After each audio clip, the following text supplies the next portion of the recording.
I'm sorry, ladies. It's not me.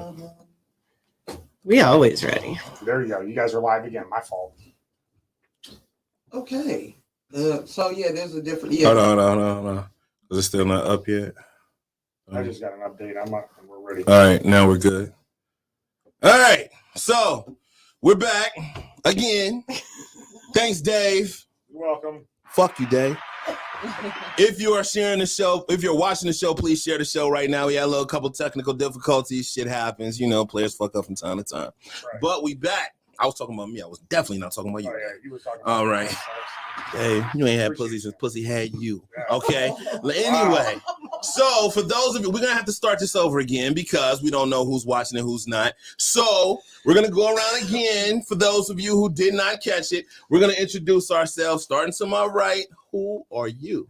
I am Joy Toombs. I'm a licensed social worker. I'm currently the Administrative Director of Services at the AIDS Task Force of Greater Cleveland. Absolutely. See, that's how you do an intro. That's how you do an intro. All right. Young lady. My name is Ebony Timberlake, a.k.a. Ebony Black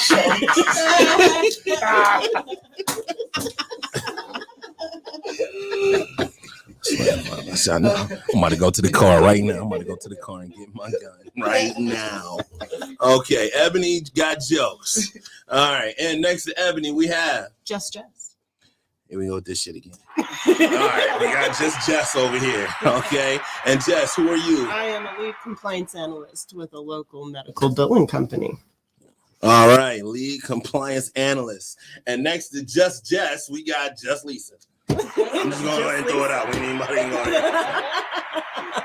It's Lisa Summers. I'm part owner of Growing Adult Services and part owner of Redline Graphics. All right, prior owner of Redline Graphics. And next to the part owner of Redline Graphics, we have. My name is Talking to the mic. They won't be able to. My name is Melissa, but everybody calls me Mimi, and I am the field manager at Growing Wings Adult Services, which Lisa owns. You see how people catch on to shit? Okay, good job, Mimi. Okay. I thought yours was just. And next to Mimi, we have. Here we go. Jennifer Chandler. Hey. To be announced to be GNGN, one of the greatest female comedians coming out of Cleveland, Ohio. Damn. Yeah. That's how you plug some shit. One of the greatest comedians coming out of Cleveland, Ohio. All right, and y'all hear him. He back here fucking up shit, and we got Dave. He in the back. Mr. AKA the lead motherfucking horse. Hell yeah! And he mic drop. I had to get my AK. Totally mic dropped on that one. Right. This thing is like for real. Oh, the table phone. Oh, the table fell? Now you're breaking shit. It feels more like bullshit Dave was just talking about. Okay, everybody use that bullshit. Okay? Anyway. Yep. I see it. Anyway, while Dave fixes the table, okay, and thanks for all of you that are watching. Like I said, if you're watching, please hit the share button and share the show. All right, so what we were getting into before we were so rudely interrupted by Dave's incompetence. Wait a minute, James Egan. James, you're the lead. James said that you're the lead whore. Wow, I am. That's what he said in the comments. That's what James Egan said. Uh-oh, she looking. She like, if he said this shit for real. He's talking about me. Oh, we know Dave's the lead whore. I don't know. I know. I'm just saying. You see, that would imply that Dave gets some ass, and we know that's not true. So we had to be talking about somebody else. Shit, I got some stories, Lex. Whenever you want me on the Men's Health Summit, let's roll. Dave, you cannot tell stories about shit that you done read off of Little Erotica and shit. That's why. We need real shit. Stop it. I'll throw this coffee right at your ass. Anyway, what we were talking about before we were so rudely interrupted is we were getting into what the ladies talked about as far as what they felt like their biggest obstacles were. We were starting with physical health, of course, and we were talking with Ebony, and Ebony had revealed that she is type 1 diabetic, and she has some issues as far as maintaining a physical health goal when she is trying to work out. So, Ebony, for those that missed it, can you go ahead and recap? Yes, type 1 diabetes is the deadliest form of diabetes. So working out every day is a challenge because you really have to plan your day out. You have to keep an emergency bag, pop, candy, the whole nine.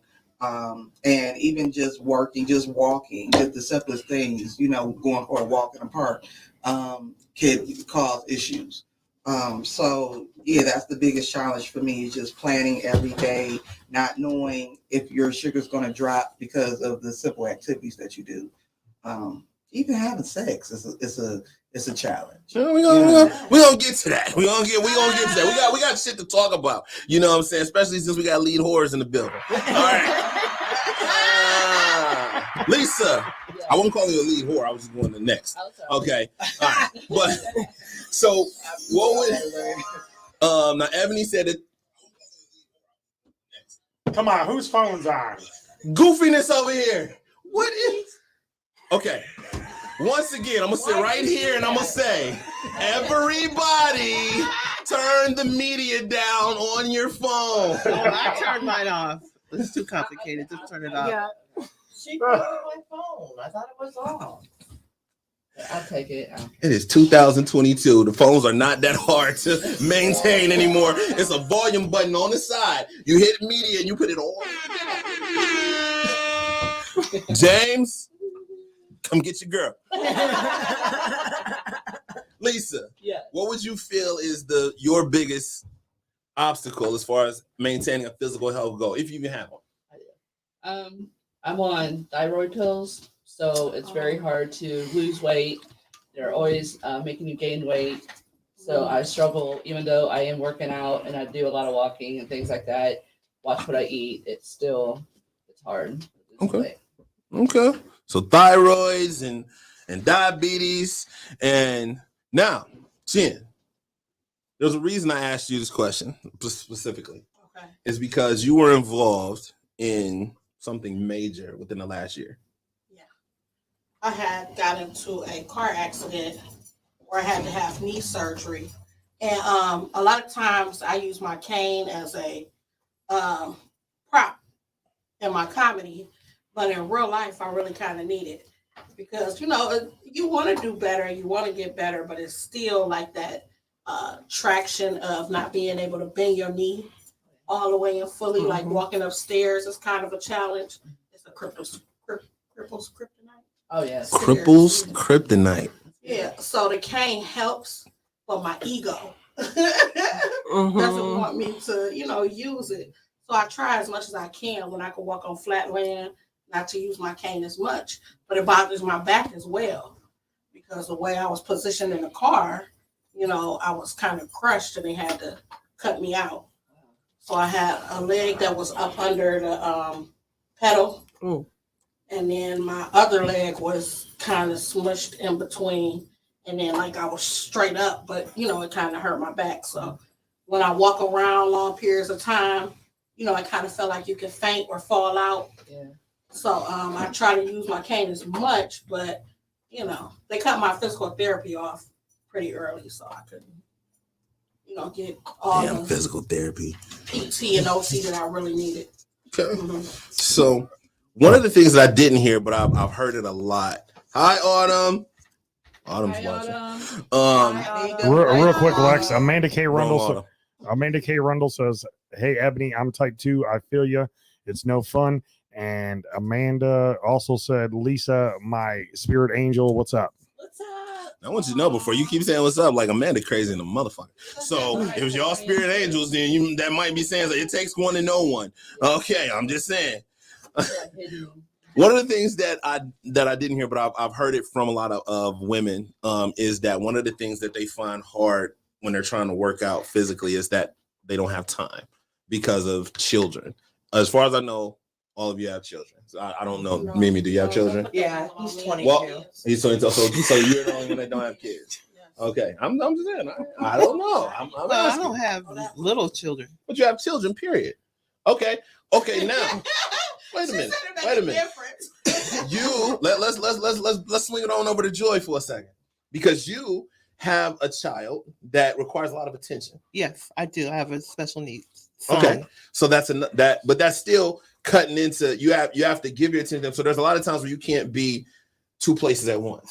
And a lot of people say that, especially a lot of people who have special needs children. They say, it's very hard to get away because they need so much of your attention. They do. I was fortunate when he was growing up. I had a lot of support. He still lives with me, believe it or not. My son was 42 years old last month. But now we have even a bigger challenge. A week ago, he was diagnosed diabetes. So with that is a greater challenge of, because he's extremely anal, and just turning things around with the diet, because he was hamburgers, pizzas, sodas, and Sound good to me. so now, I'm cooking every evening. It's about, portion sizes, and we're going to get out. We're going to do some things because his mother is type 2. So in a way, it's going to make me do better. So it's an adjustment on top of his disability, but he's highly functional. He has a little job. He goes to work. In all honesty, this sounds like a cook too, right? Yeah. He cooked a lot. I remember I came to your birthday party and he had cooked most of the food there, and it was good. He cooks. He takes care of the house. He takes care of the cats. He really takes good care of me. But it's just that turnaround now with this change of lifestyle. It's a little bit challenging. So I'm coming to terms with it. I never wanted it for him, but wasn't totally surprised. Well, I'm gonna tell you something now, Joy. You have to understand, if you don't change your diet, type 2s could turn into a type 1.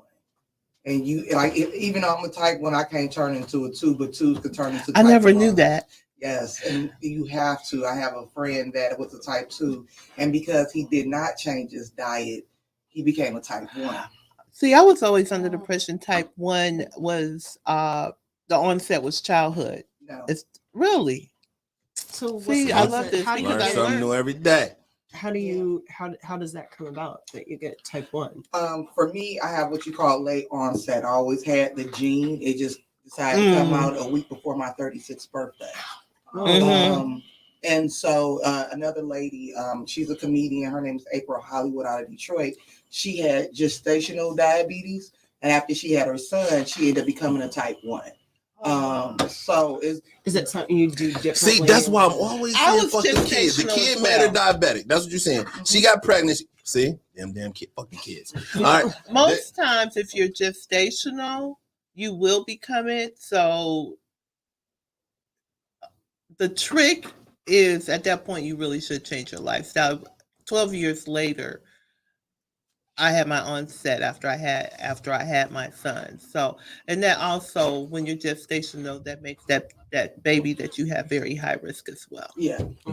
So now you're seeing this, and you have to. So you basically just had to change your whole pattern. As far as cooking at night, like what you cook, what you eat, how you eat it. But so that, in a sense, is an obstacle, because now not only do you have to take the time to do these things, but you have to take the time to learn these things. I won't call it an obstacle. I call it a challenge.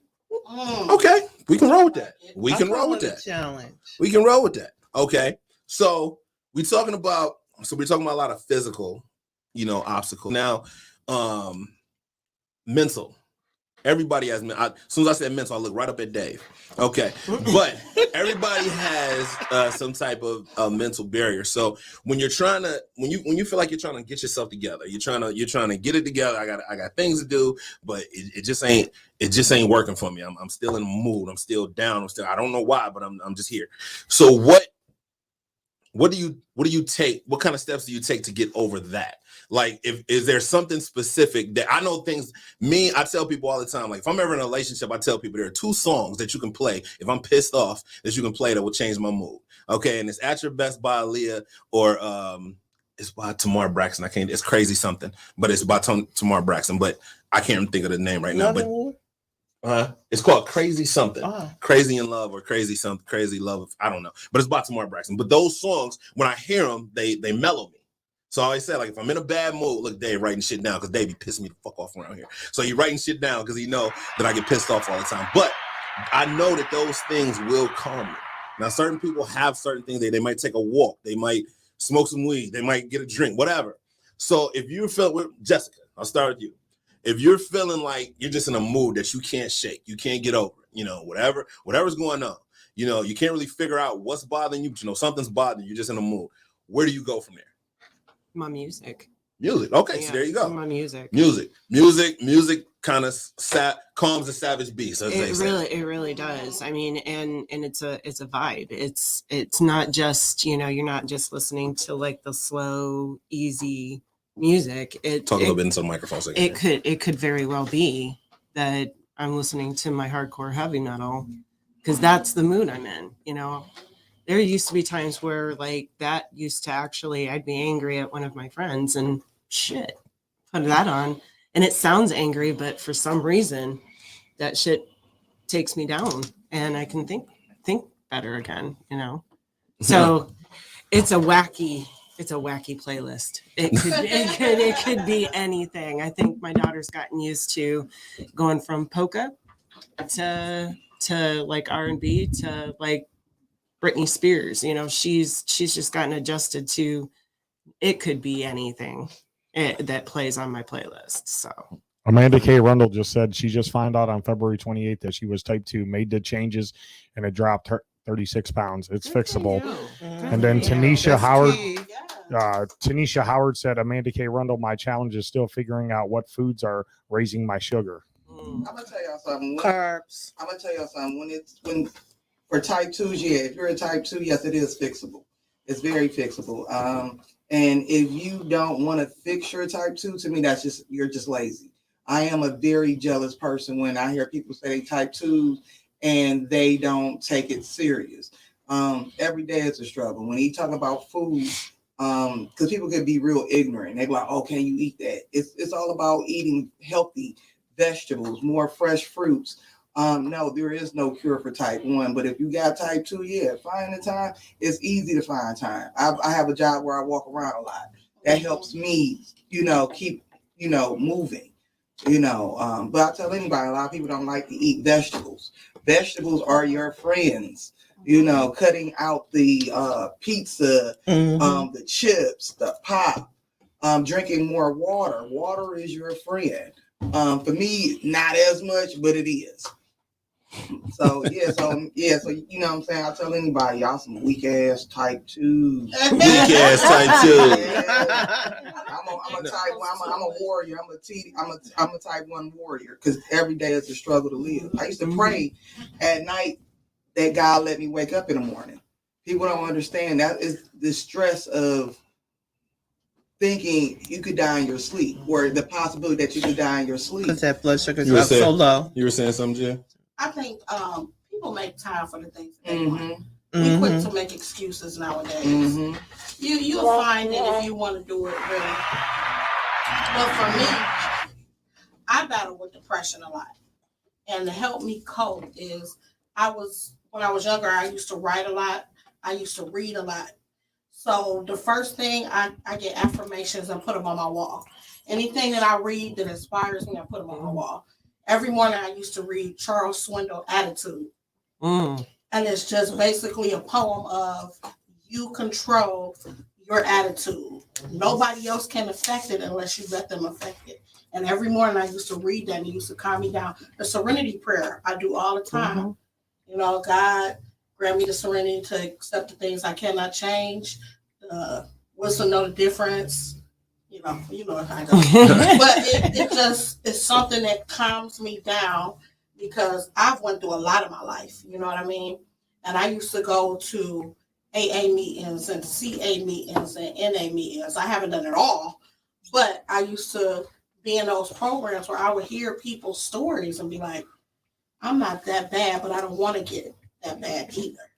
So I would just, when I do the serenity prayer, it would calm me down to be like, you don't want to get to that point, and setting goals too. That helps me too. Every quarter I set 5 goals that I want to hit by that end of the quarter. So that motivates me and helps me to stay out of that depressed state where I have something to look forward to. Do you think that like doing that changes how your day goes? Like, do you forget, like you can walk out the door that way, and be sunshine and happy, but the second you interact with somebody else's vibe, you sometimes forget that's what you were trying to tell yourself in the beginning of the day, but by the end of the day, you're saying, what the You can say fuck. Yeah. I'm I- good at cutting people off. If your energy is not good, if we don't have a good vibe and you're not positive, I don't want negative. You know what I mean? As But soon do you as I struggle feel with that when you're trying to stay positive in Mhm. yourself throughout your day with interacting with different energies? Mm. You know, the crazy part is I work from home. So a lot of times I'm by myself. So that's why I say all the time, like, I don't get out much. I really don't. No, I Because don't I'm either. just in my bubble. You know what I mean? And I control everything. Like, I'm a customer service rep. So whenever I hear that person and they have a tone where, you know, oh, I'm frazzled. I got to cuss somebody out. Well, I'm here to help. You know, I'm good at Mhm. diffusing stuff. So that doesn't bother me because I don't know this person on the other end. Gotcha. What affects me is when I get into, like, disagreements. I got into a disagreement with one of my friends the other week. And I'm trying to explain to her my side and how I feel. And it was frustrating because it was kind of like she heard me, but it was like, whatever. But it was like, Well, some people are not gonna understand your story. People just don't, because not everybody thinks alike. I learned that That's a true. long That's time true. ago, that not everybody thinks like I think, and you can't expect people to react to things or to move to things the way that you would. You know, so and sometimes some you people don't know how have be to get friends that. either. Well, some Well, people don't know how yeah. to talk without being dumbasses. That's what it is. You guys got Everything is a joke. Everything is when you say something, the first thing, like Ebony said, people get funny and they say, "Oh, can you eat this? Can you eat that?" Everything is a joke because what they're trying to do is they're trying to deflect what's going on with them, then put the attention on you. Okay, they don't want you looking at the fucked up shit that's going on with their life, so they want to talk about the fucked up shit that's going on in your life. Okay, but that's just it. So you have to learn to address people how they are instead of how you think they should. You know, every time I want to whoop Dave's ass, I got to remember that Dave is Dave and he does not think the way that I think. Okay, I'm pissed off at Dave and he knows this. That's why I keep fucking with him. Okay, And you do but know you staying stressed is gonna cause health issues, right?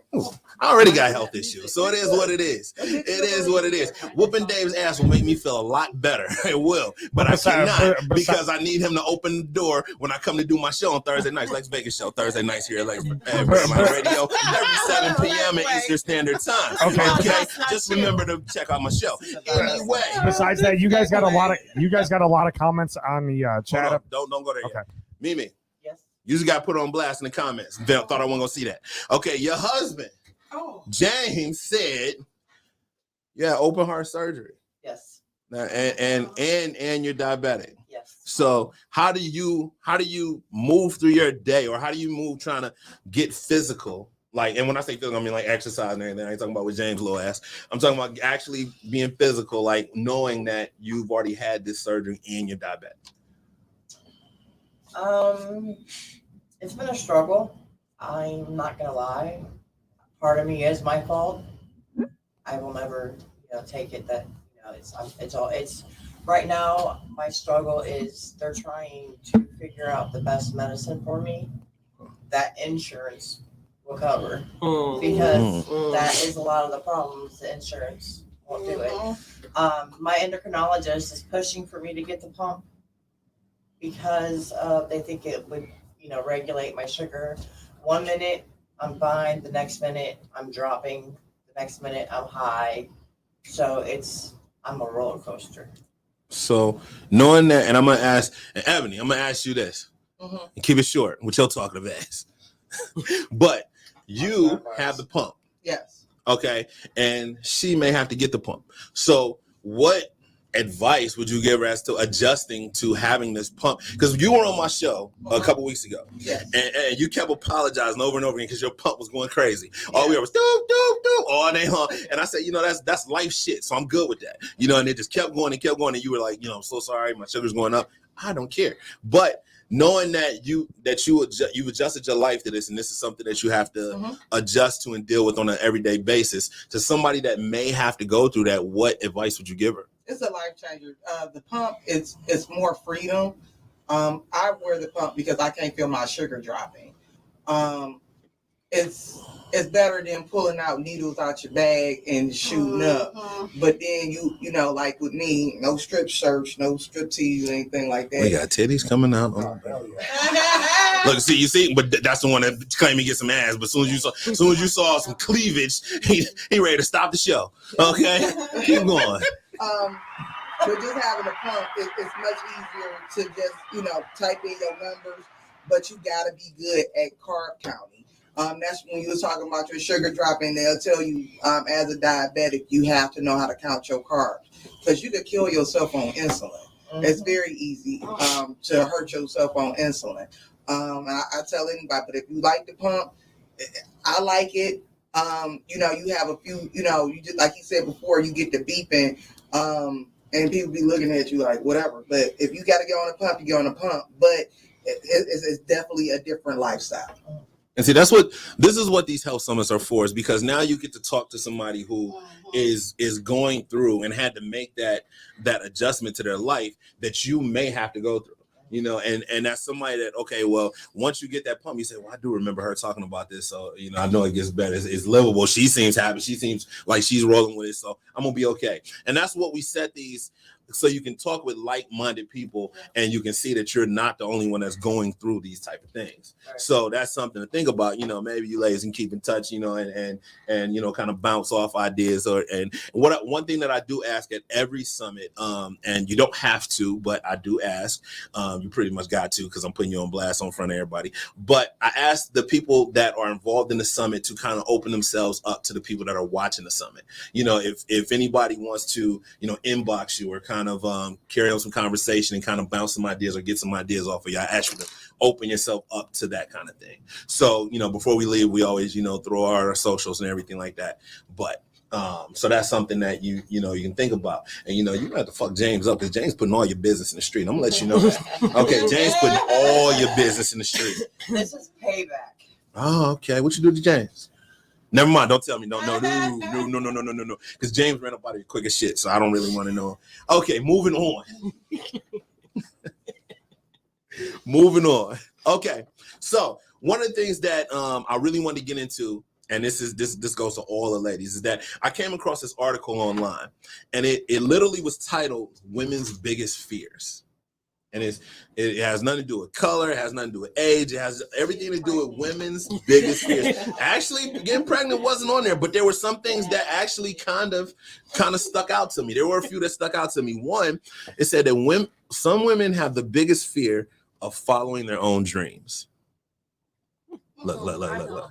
Well, it's when they say women have a big fear of following their own dreams, like, so a lot of times, like, especially when you have children, when you have marriage, sometimes you tend to put other people's needs ahead of your own, or other people's goals, or other people's dreams, especially if somebody's working on something like they feel they're very passionate about. And you say, okay, well, as your woman, I'm going to follow you. I'm going to push you. I'm going to get behind you. Never mind what I'm doing.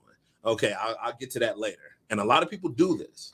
So would you, Joy, would you feel like it's hard to follow your own dreams, especially if there are obstacles or challenges? Like you said, I ain't gonna say obstacles. I'm gonna say challenges. Okay, well, there are challenges.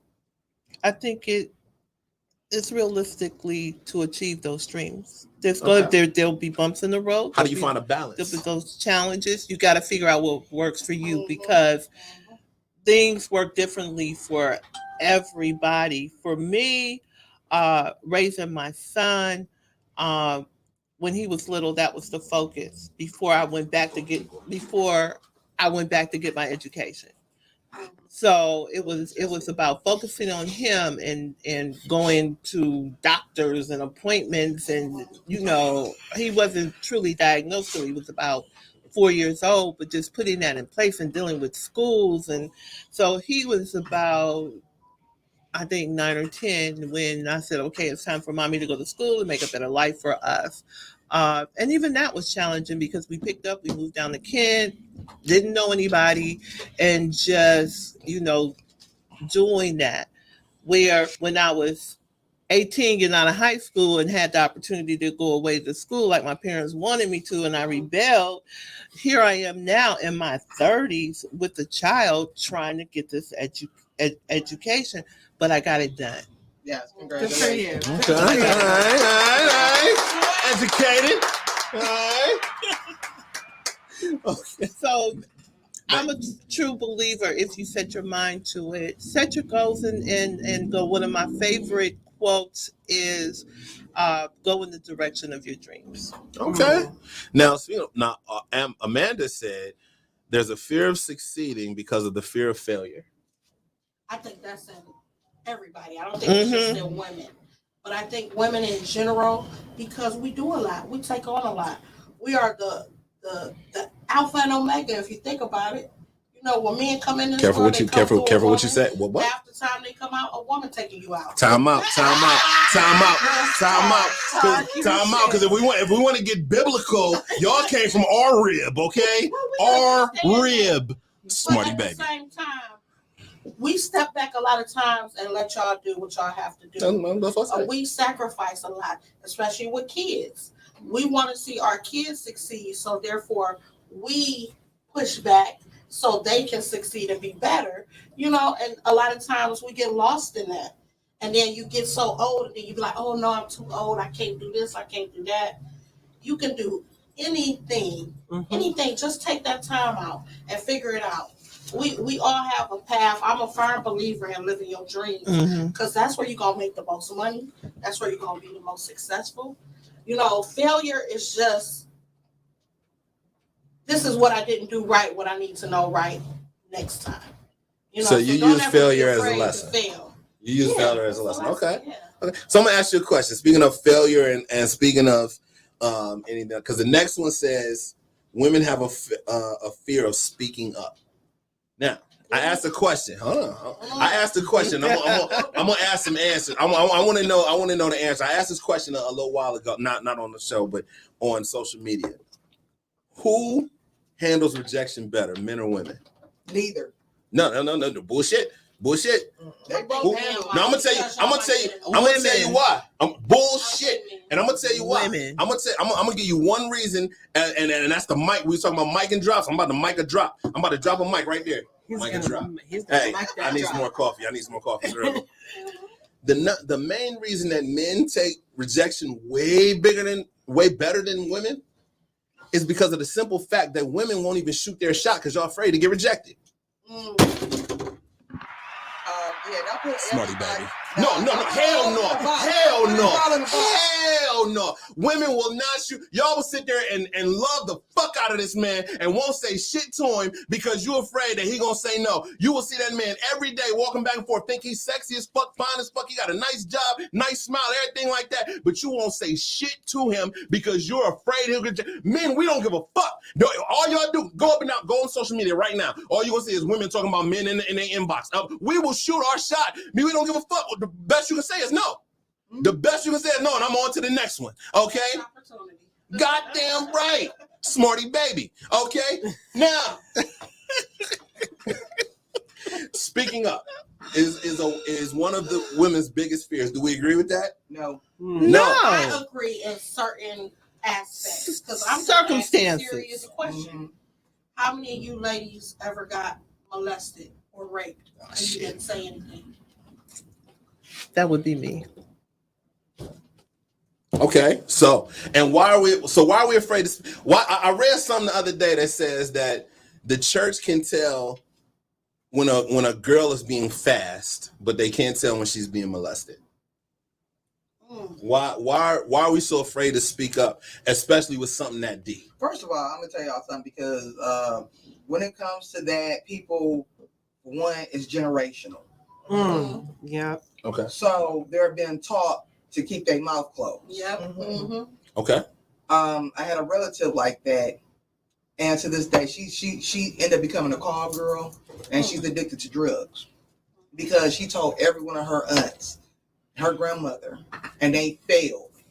And she asked me at the age of 22 why I didn't smoke crack cocaine with her, because she thought I was going through the same thing she was going through. but I was being protected. Her family didn't protect her. So when they talk about not speaking up, it's because they were taught to keep their mouth closed. Why is that though? See, here's the thing, and this is why. Because they remember, know they can go to prison. You could get killed. Yeah, you can. But here's one thing I say all the time. Hold on. I say all the time, especially, and I'm gonna throw this out there. I don't like saying it, but especially in Black culture. Okay, we love to say, "I ain't worried about nobody. I'm just worried about myself." But then you're afraid to put this out on the street. Why? You don't give a fuck about somebody being molested. Why? Because you don't want that aura being around your family. You don't want people talking about your family. You don't want people talking about him and her and your uncle or your brother. That's why you don't want to say anything. It ain't because you give a shit about your daughter and what he's doing. It's because you don't want people talking about your family, since you give a fuck about what people are talking about. But we only want shit to, that's different. Oh, that doesn't count. That's something totally different. That's way bigger. No, it's not. Okay? That's the whole thing. We want shit to apply when shit applies. But when shit comes back on us and when it's going to give us the attention that we don't want, no, that shit don't apply. We ain't even talking about that. That's something different. Why? I think it's shame too. Exactly, shame. You don't want people talking about your people. It's the Me Too thing. But look at what the people who did step up and say something against R. Kelly. Oh, well, she was fast anyway. She is promiscuous. She's a child. It's easily to influence children. That's why he picked those people. No. And then what do we say? Oh, it's the kids' fault. They never should have let them go. Okay, first of all, say it again. Say it again, Ebony. It's all for the adults' fault. Those parents were delivering their children to R. Kelly. I'm saying you can't blame the kids. Those parents were delivering their children to R. Kelly, and then when that motherfucking money ran out, then they got upset. Now all of a sudden, this surviving R. Kelly shit came out. We know R. Kelly been R. Kelly since public announcement. They've been saying the same shit about R. Kelly since we've known R. Kelly, that he liked young women. Okay, so my daughter would never tell me, take me to an R. Kelly concert. The fuck? You crazy as hell. And then I'm gonna let my daughter go up on stage and backstage? Hell no. Unless I'm standing right there. What you gonna do now, right? To understand that now is being brought to light because in that industry, in the entertainment industry, you got to remember that child trafficking been going on for decades, centuries. So now people see, okay, it's a problem. They're actually trying to pass a state law where grown men can marry minor children in the United States. I was literally told that in Ohio, it is legal. A 16-year-old girl can consult. It is to consult the sex. Consent to sex. Right? Yes. Consent to sex at 16. Okay, but they can't vote till they're 18. Like why are you an 21? Adult? Right? Why are you an adult at 16 to make an adult decision like that? Right. That exactly. Who is making these laws? You know, somebody that's 16-year-old. Right. Right. I mean, that's how deep that shit goes for real. Go ahead. Aside from the shame when it comes to molestation and rape, that offender weighs in a lot, especially in children. If you tell, this is what I'm going to do, I'm going to hurt your mother, I'm going to kill your family, I'm going to hurt you. They put fear into it. And then the other side of it is so many variables to those situations where you have I'm going to give you an example. You have a mother, lots of kids, she meets a guy, he comes in and marries her, taking care of these kids, but he's sneaking in that bedroom of that daughter. How do you not know? Let me finish. I'm gonna shut Let me finish. I'm gonna shut up. And mama know. That's the point. She knows. And why does she put up with it? Why does she put up with it? Because she don't want that money going over there. Come on. Her house is being taken care of and she's overwhelmed. She's taking care of 5 kids. She's taking care of a house.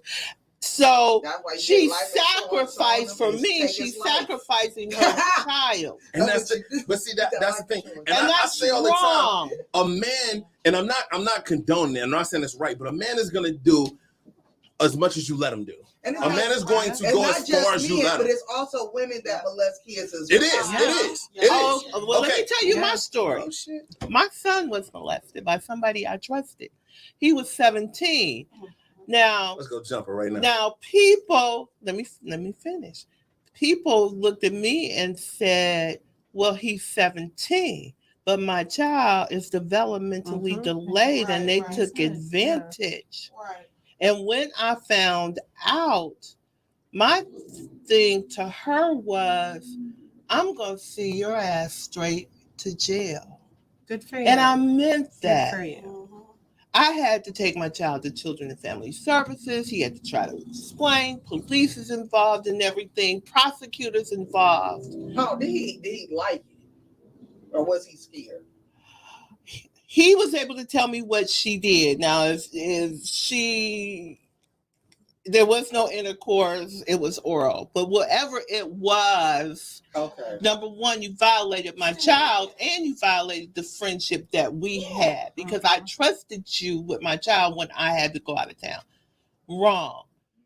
So I caught it because I went to the police and I reported it to Children and Family Services, and I knew what I was going to have to go through because I'm a social worker. But my whole thing was, you were wrong and you're going to pay for it. And the only reason she is not sitting in prison 20 years later, where she was initially going to be charged with rape, is because I was not going to put my child on a stand to be ripped apart by a prosecutor. But Good for she you. did 4 years in Marysville. Oh, maybe Good. they might- So my thing with these mothers, and I have a real problem when you know what's going on, I don't care what your circumstances, Right, is absolutely. you are supposed to protect Your your kid. child That at is your all kid. costs. Well, And you if I had to do it again, I would. Friends thought I was wrong, that he's 17, she sucked his dick, blah, blah, blah, blah, blah. Excuse my French, fuck that. You gone. I'm fuck done. that. But you also Yeah, got to I'm realize that just because you're a woman that has a baby, that does not make you a mother. Right. Okay. That's true. And there are a lot of deadbeat mothers. Like we talk a lot about deadbeat fathers. There are a lot of deadbeat You're mothers. right. There are a lot of mothers that do not want their kids. They had them just because they had them. They couldn't afford the abortion, whatever. But there are a lot of deadbeat mothers. So you can't but the focus is always on the guy for the most part. For the most part, is always on the guy. But there are some women. I disclosed this on Honey Bad Show. Something that a lot of people did not know about me. The very first time I had sex with a woman, I was 7 years old. It was my babysitter. She was 14. Shit happens. So he People was molested. Yeah. if you want to say that. Yeah. But Let's see, just call here's it the what thing. it is. No, here's That's- the thing. Let's call it what it is. I call it what it is. I say it was what it was. And this is the thing. That See, here's wasn't the you having difference. sex. That was you There's being no- molested. But see, here's the difference. Here's the difference between a guy and a girl. And I'm not defending it or anything like that. But you got to understand, like me, shit happened. I can't change it. It happened when I was 7. I can't change it. I move from it. Okay. The thing was, as a boy, it was almost like a rite of passage. And this is why a lot of boys don't see anything wrong with it. See, the thing is when I was, let's say, 13, 14 years old, that's when boys start chasing females. They start trying to get their first piece. I'd already had it. So that made me the man in my circle. You understand what I'm saying? And so I moved from that. I moved from it like, oh, y'all out here chasing pussy. I've already been. That's old shit. That's old news. I've already been there. You know what I'm saying? And so guys look at it a different way. Women look at it as, oh, my first time is gonna be special. It's gonna be magical. We're gonna do this. We're gonna do that. Guys like, shit, I'm gonna get $1 million. That's about to be it. But what happens when it's a man molested? But that's my point. That's my point. It's different. Yeah. It's different from a boy. Now, a boy's not gonna say anything about a man because that being a straight man, is part of your. It's a part of your manhood. It's a part of your man. You can't. Whenever you go a guy that's like from an old school or whatever, and you even mention something homosexual or whatever, they tense up. Because being straight and chasing women, that's part of your manhood. That defines who you are as a man. You know what I'm saying? Dave couldn't wait to tell us about his stories and shit that he ain't never had. Okay? But it's because it's part of your manhood. Okay? So when you got a guy and you got even an adult relative, an uncle, a cousin, or whatever, and they're doing shit to you, you like, Yeah, we just gonna bury that in the back. We just gonna bury that. We gonna put that in a box and we gonna throw that in the ocean and we gonna let it drop and never to be open again. Right. Okay, see that's the difference. See, guys don't we don't want me. I figured out that I'm much happier when I just don't give a shit about anything. Okay, most guys are afraid to get laughed at. That's their whole thing. A guy being laughed at is the worst thing that that can ever happen. You start, what do women do? As soon as I get on your nerves, I don't care. Look at this dude. And then because you're trying to piss him off, because you know that you laughing at him is going to piss him off, because that's what we do. I don't give a shit. Laugh. I'm gonna help you laugh with me. Let me tell you what the fuck my dumb ass just did. You know, that's me. But most guys aren't like that. You start talking shit about, why you think I talk shit about Dave so much? Dave asked me one day when I first came to Redline, Dave said, you don't like me very much, do you? He's like, you always talking shit. I said, Dave, if I didn't like you, I wouldn't talk shit about you at all. I would act like you're not even there. Okay. But no, this is me. And people know, Jessica, you've known me for a long time. You've known me for a long time. If I don't fuck with you, I will walk past you like I do not see you. Okay. We could have had sex last night. If you didn't piss me off, I don't know you. Okay. Right. That's just it. So it's a very big difference between ladies and guys. Y'all are very comfortable around each other. Y'all can sit and talk. Y'all can sit. Most women, y'all tell some personal shit. So let me kind of stop you right there as far as women go ahead, Latin. So women judge women, and that is our biggest hangups. We judge women. Y'all do, but y'all also are very phony around women too. I'm just gonna throw that out there. Y'all will sit there. I may not fuck with you, but I'm gonna say, hey, yeah, girl. If I don't fuck with you, I don't fuck with you. And then we turn to our friend and we be like, mm-hmm. I will admit that that's one of my biggest things that I have been working on myself for the last year is you got to take a woman at what she's going through. I will tell you that she could be putting on the biggest smile. I got this. I'm strong. I'm going to fight today. But what you got to look at her circumstances. Is she behind on her bills? Is she trying to raise her kids? Is she going to work every day? You got to look beyond the smile, the fake words, the nudge, make everything funny. Because I will tell you what, it's rough out there. It is, especially if you're a single mom. It's rough out there. I don't care if your kids are babies. Are half grown or grown. You got a different personality you got to work with every day. And that's really what it is the tolerance level of having another human being look you dead in the eye and say, I hate you. Just because you won't give them a cookie or won't give them something they want. But you got to take that. Yeah. You got to take that because they're your kid. You can't just come up and be like, you motherfucker, why are you saying that shit? They do that. Because I will kick a kid in the chest. What? Why can't you? Why can't you? Because it's all about making them better human beings than you got. It's all about showing them that, all that world's going to be hateful and judge you, and it's going to be hard for you out there. But here at home, you're safe to be who you are. But do you feel like that confuses a kid? Because if you're showing them in the house, okay, I can get away with whatever, and you know what I'm saying, I'm just gonna teach you a lesson. But then when they go out on the streets, people ain't as forgiving in the streets. So that's where kids get very confused. But I'm not saying give them everything they want. I'm saying that they can be who you're saying overlook a lot of things that they do. See, the things that they can get away with you with, they can't get away in the streets with. And that's the thing. And they don't know the difference. They're also teaching them their behavior though too is not okay. That behavior is not okay at home. So you're in essence giving them a safety net of learning how to be an adult, how to be grown.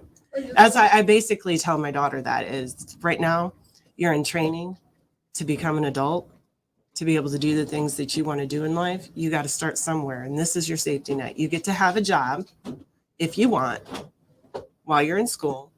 You get to earn money to do with what you want because you have a safety net at home. But with that safety net and all those privileges comes, you got to do your chores. You got to learn how to take care of you. Yeah. I tell my daughter all the time, she was working 30 hours a week. That's ridiculous for a child.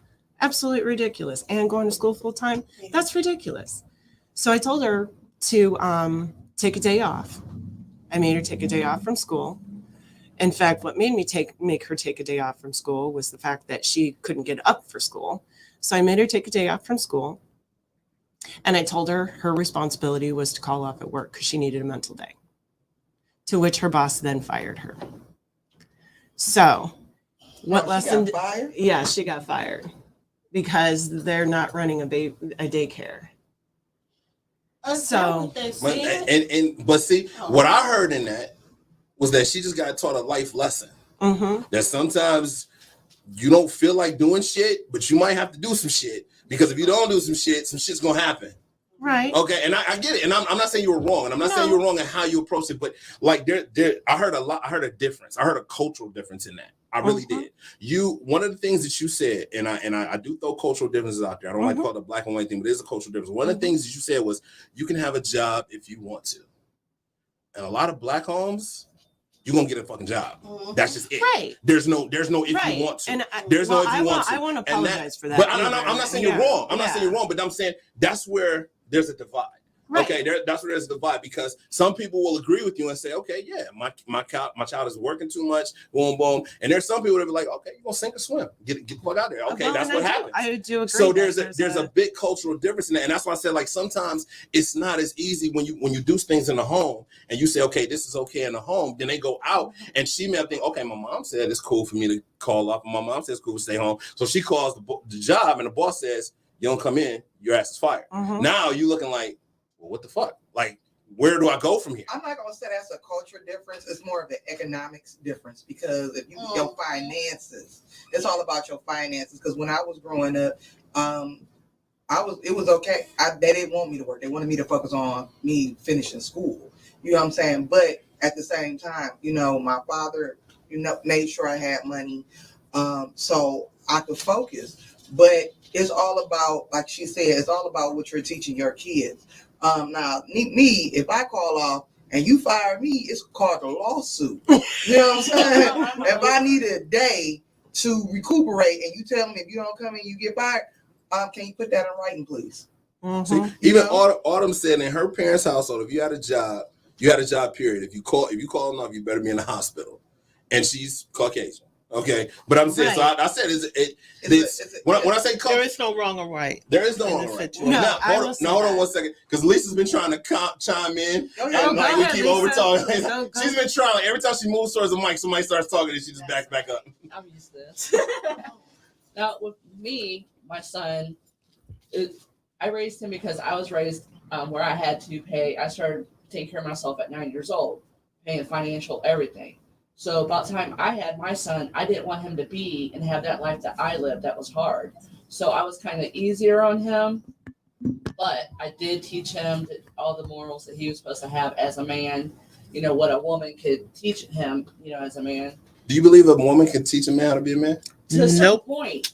I'm asking. I'm asking. I'm not saying you could or couldn't. I'm just asking. Just only to a certain point. Like, this is what a woman expects for you. This is what I expect you as a man to do. I'll get out there and do. You don't do what your father did to me. So that's the only thing I could teach him. I didn't have that man there to teach him the real man stuff. You know what I mean? But my son, works for FedEx. He's getting ready to run his own terminal. He knows how to run things, because I taught him whenever I started my business. I brought him in and showed him how to run a business. So I taught him mom stuff and man stuff. That only thing that I knew how to do. Was I 100% man? Like I said, hell no. But I tried to teach him the boundaries of what I knew, what I didn't want him to go out there to do.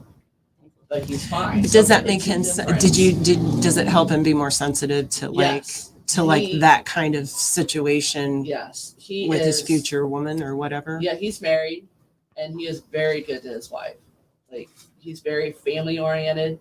He holds her hand going across the street. Like, he makes sure she's up on that pedestal like she should be.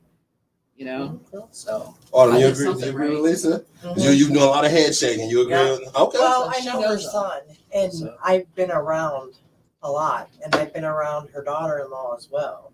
So I've been around the last 4 years, and she did, in my opinion, a damn good job with Joe, with her situation. What up, Joe?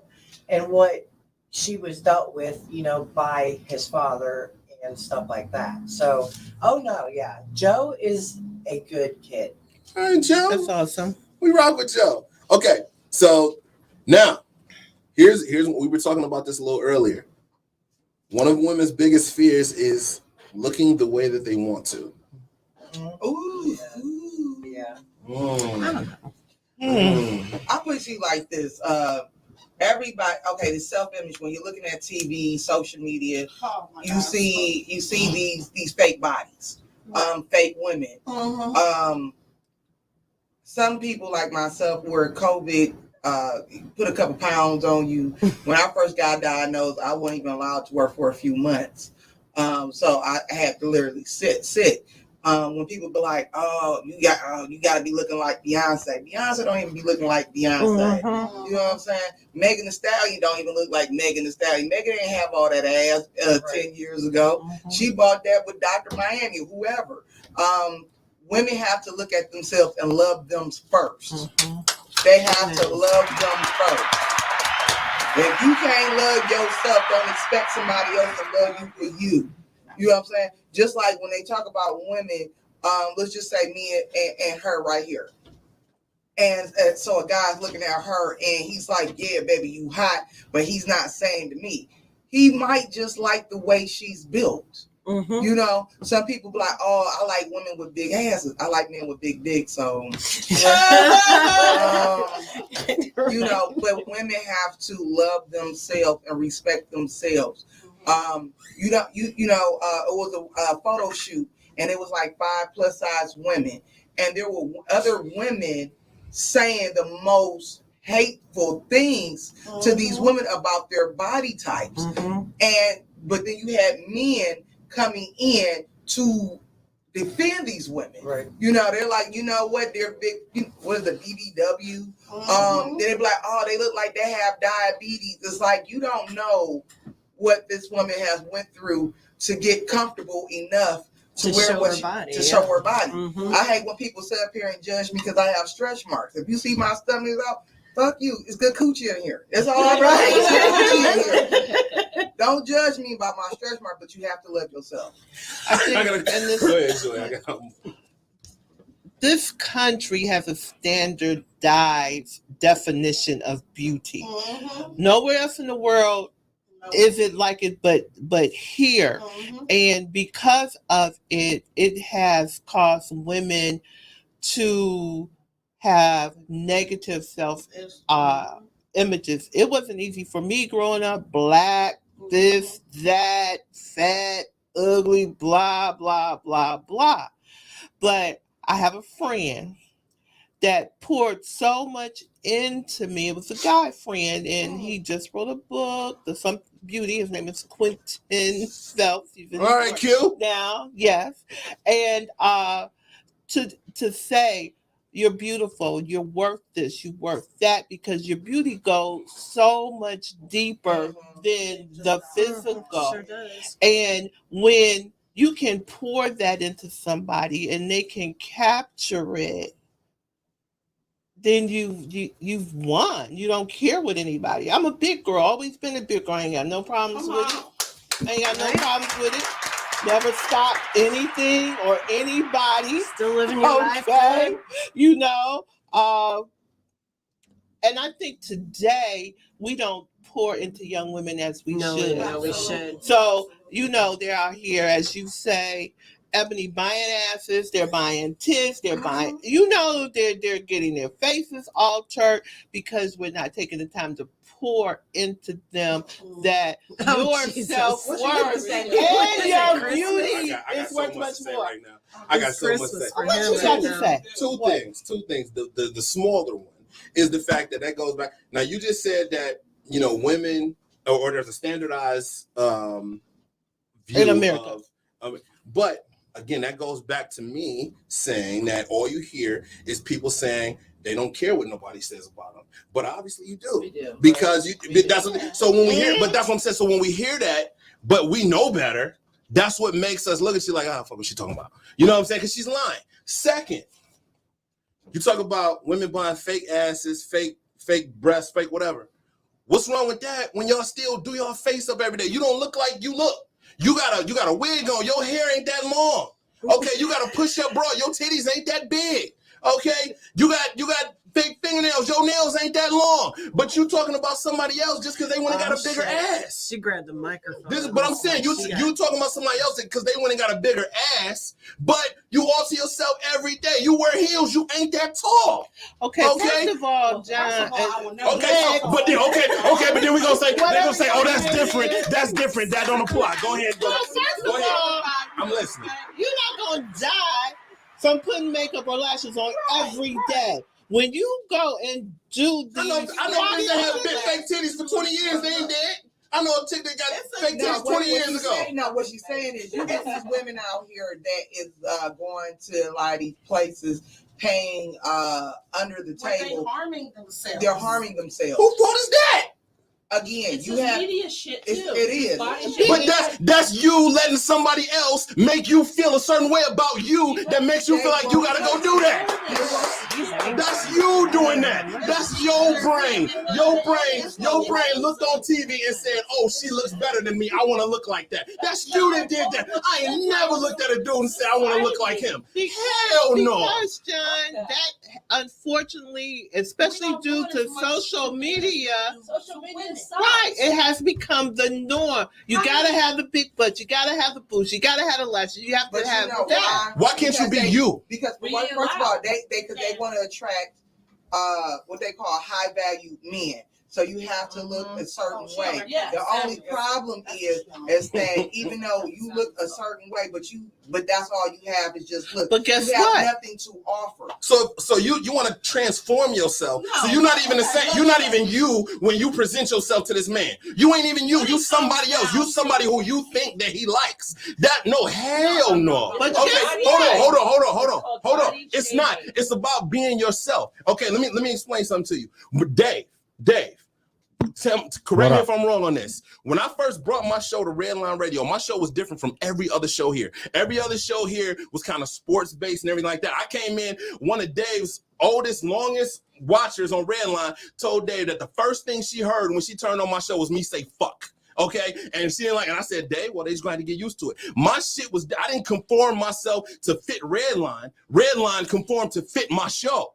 Okay, and they ran with what I was doing. I'm gonna be me. Okay, if you don't, I'm not trying to attract anybody else that don't like me. If you don't like me, hit the fucking button and turn my show off. Okay, if I don't like you, okay, fine. I don't like you. Okay, but you don't be somebody that you think I want to be with.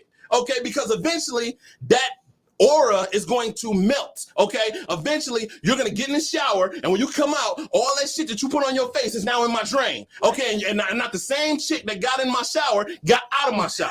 Okay, no, Kids, of course I do. Kids. Do you have daughters? I have 3 daughters. What do you tell your daughters? Be themselves. I tell them to be themselves. Okay, I tell them that. I tell them right or wrong. I don't. Get the baddest bitch. No, I don't. I tell I got a nephew that I treat like my son, and they would tell you this. I tell my nephew, be you. I don't care if you bring home an ugly girl, as long as she treats you right. Have you ever said that?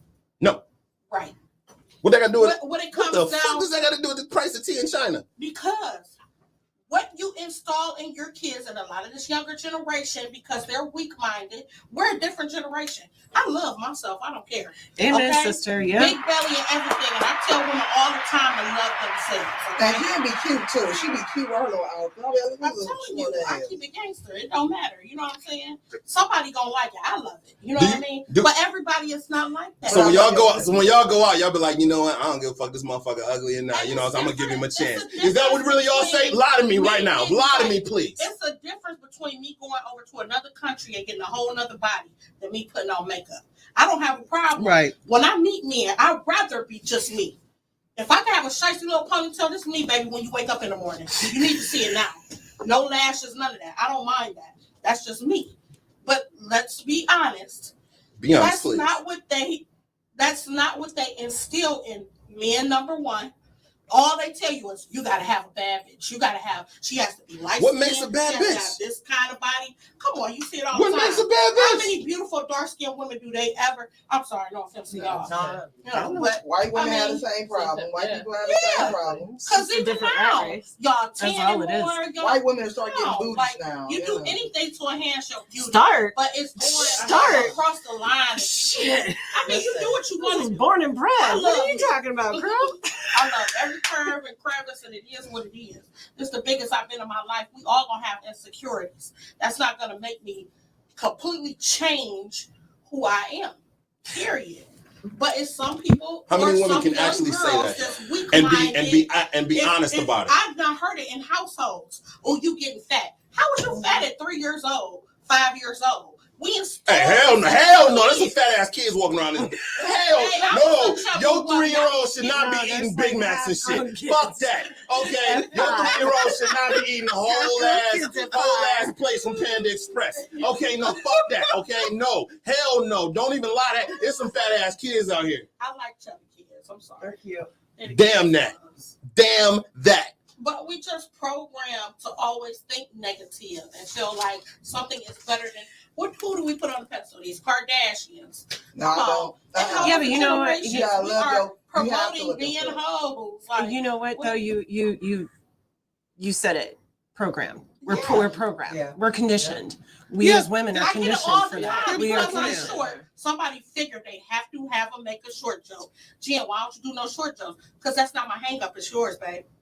Right. I don't have a problem with being short. You have a problem with me being short. I have people who's fucking like 5'4" ask me all the time, how tall are you? You're not tall. You're just taller than me. 5'4" is not tall. I want you to know that. But they want to be taller. But that goes again. They want to talk about somebody who has something worse than they have. Well, you know what I've Get your learned? attention off me and let's talk about your short ass. Okay? This Yeah, is I'm what short, I've but you learned. shorter. This is what I've learned, and Mhm. I already know I'm the oldest person at this table. You don't know that. Yeah, I do. Right. I'm probably older than you. No, you know. I'm 72. No, Girl,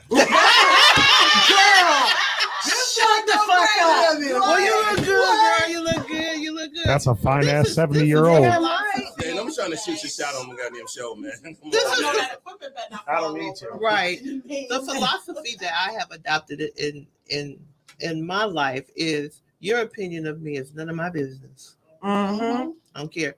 And I think my liberation came when I turned 50. When I turned 50, it just didn't matter. I do what I want. I say what I want. I go what I want.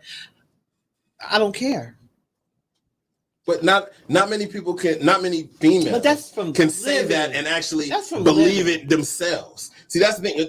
But that comes from experience. That comes from being 50 and say, okay, I've done everything don't I give can a probably fuck think of, and anymore. okay, fine. At 50, I hadn't done But anything.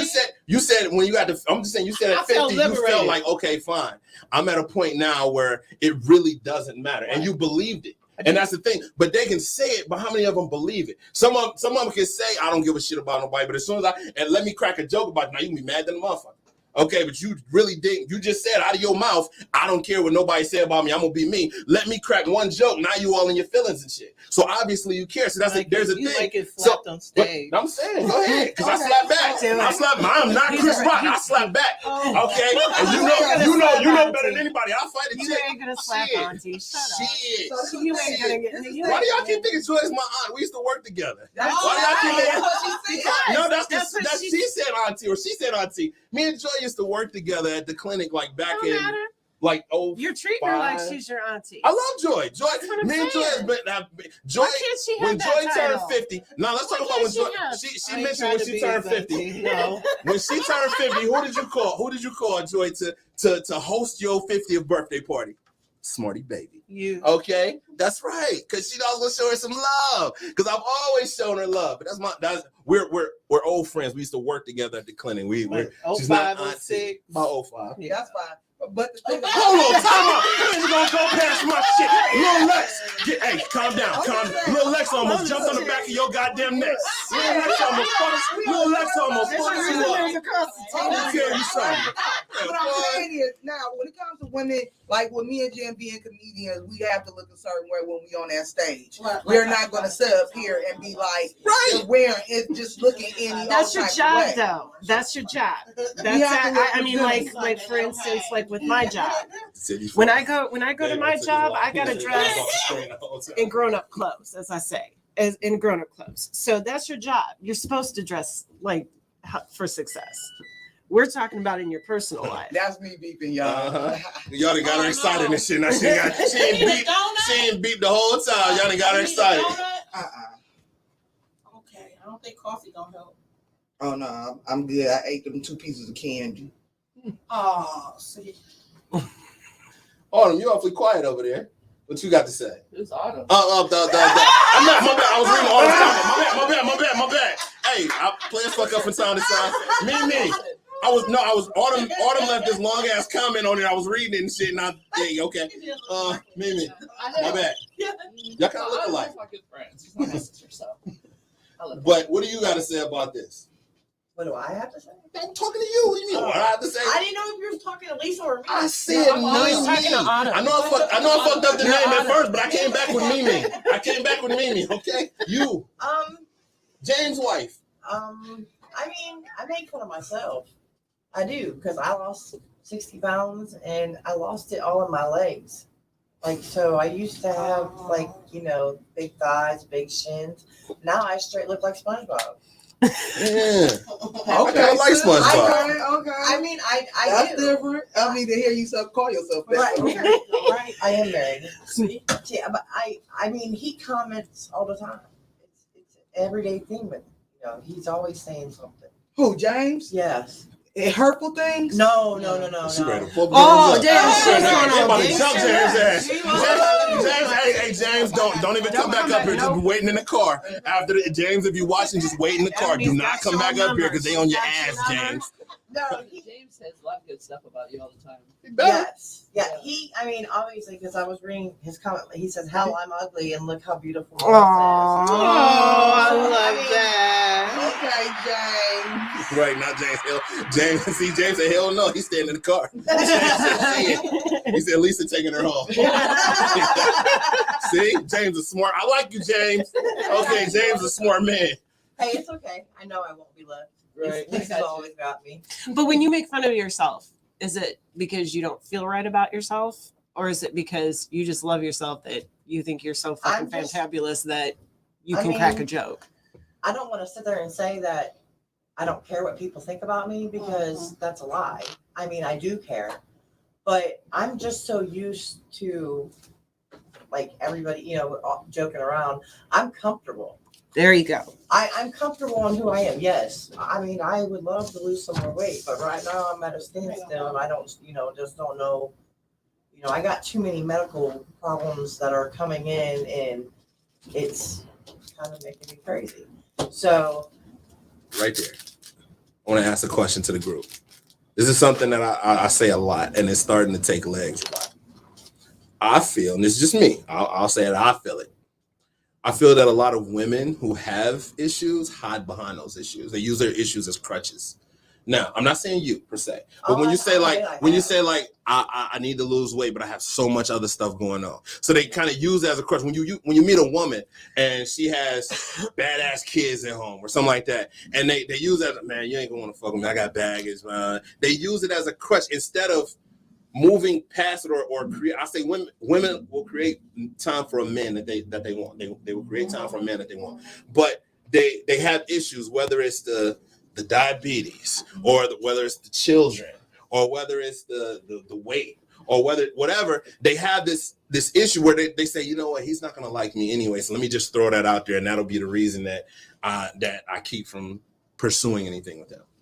And they do it a lot. It's a mindset. It's a mindset. It is. But I'm saying, I feel like they hide behind I say that all the time. Women hide behind their issues. See, a guy, I can have a badass son at home, and I'm just be like, fuck his little ass. You know what I'm saying? I'm gonna give him a babysitter, and we're gonna go do our thing. You know what I'm saying? Y'all don't have that. Okay, I always say it's much easier for a man, and I have full custody of my oldest daughter. Well, not anymore. She's 18, but I did. Okay, but you know what I'm saying? If I wanted to do something, I'm like, okay, I have a 13. I'm gonna make these adjustments or these plans so I can do what I want to do. Okay, women will say, well, I ain't gonna be able to do it. You know, I know we got plans, but I ain't gonna be able to do it because, you know, my daughter gonna be at home.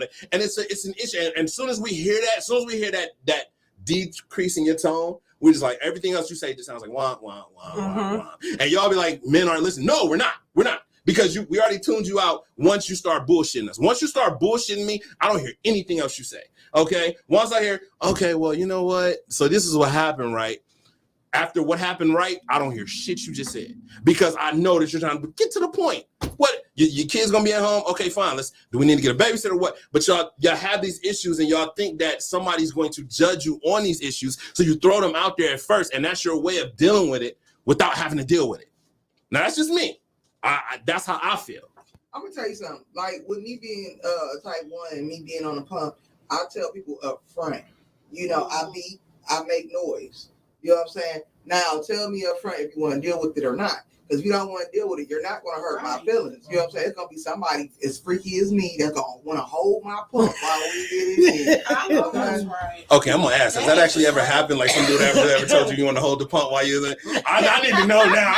That's some freaky shit. I need to know. Because I'm going to be pressing buttons on that motherfucking shit with this button, dude. Your shit going to spike. All of a sudden, your shit going to suck. Hey, I'm not going to lie. Like, if I see that shit and you tell me to hold the pump and I see some buttons in that bitch, I'm hitting all the shit. I need to never mind. Hell yeah. Now I let somebody hold the pump at the bar though. I did. It was some older gentleman. He was like, "You got an insulin pump?" I said, "Yeah," because we was cracking jokes about being a stripper. Like if I be a stripper, I got to have one of the men hold my pump while I give him a lap dance. And so the guy, he was like, "You got an insulin pump for real?" I said, "Yeah, you want to hold it?" And I let him hold it. And that's his first thing he did. He was up there trying to hit buttons. See, that's what I'm saying. I just said that. Guys, we're boys are naturally curious. If it's a button, we have to push it. Okay, that's just it. And you can say, "Do not push this button." We're gonna fucking push it to see what the fuck happens. Thank you for making that point. We do. Now, men love to push women buttons. Yes. We do. Because we know that you ain't about what you're talking about. You about, and we want to make sure.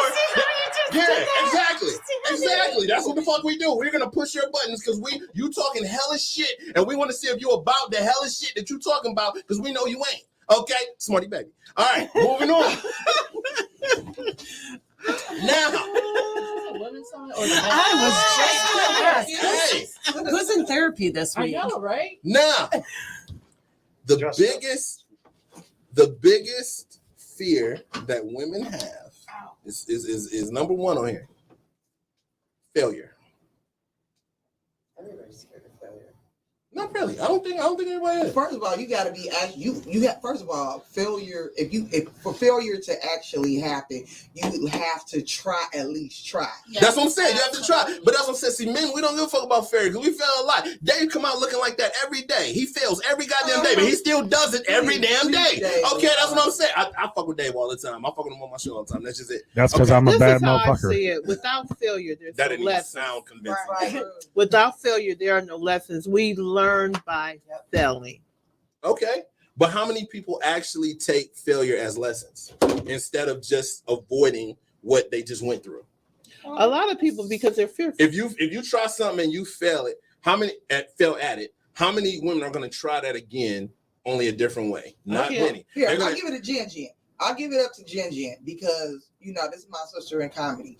And when me and her talk and she tells me how she gets nervous before she get to do a show or something like that, and she feels like something ain't working, and she like I think it was something for an audition. She was like, "No, that lady makes me so nervous. I don't think I'll be good enough." And I'm like, and we have to encourage each other. Mhm. You know what I'm saying? Just like when I said to her, I'm like, "I bombed," and she was like, "You did great." I'm like, "No, seriously." She was like, "No, you did great."